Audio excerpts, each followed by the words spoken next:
तो हेलो दोस्तों, नमस्ते प्रणाम। तो कैसन बनी रहुआ लोग। तो उम्मीद बा कि आप लोग ठीक है।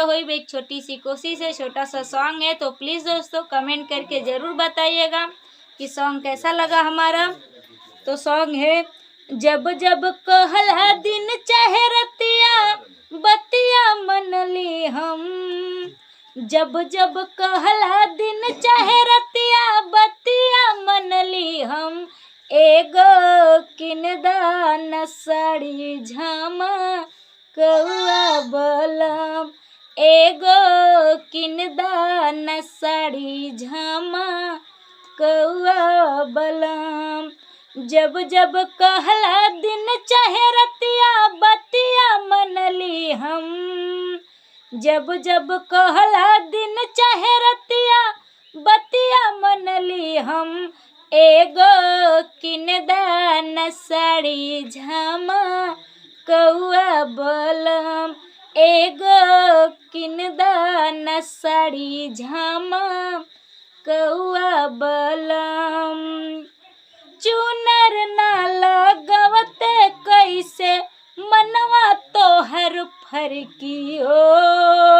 पहनते साड़ी लुतराई बा देखी कमर हमर पतर की हो।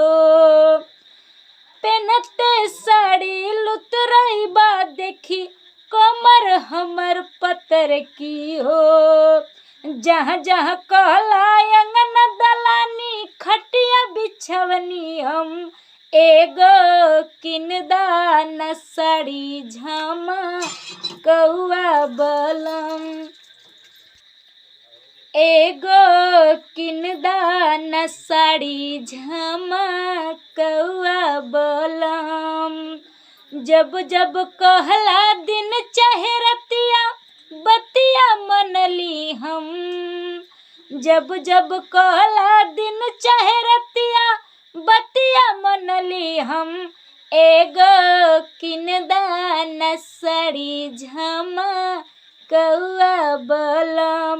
एगो किनदान साड़ी झमकौआ बलम।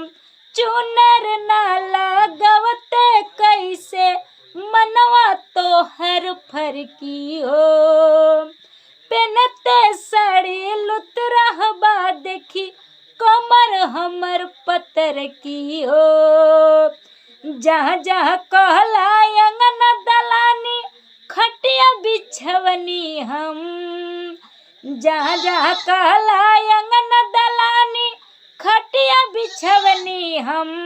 एगो किनदान साड़ी झमकौआ बलम।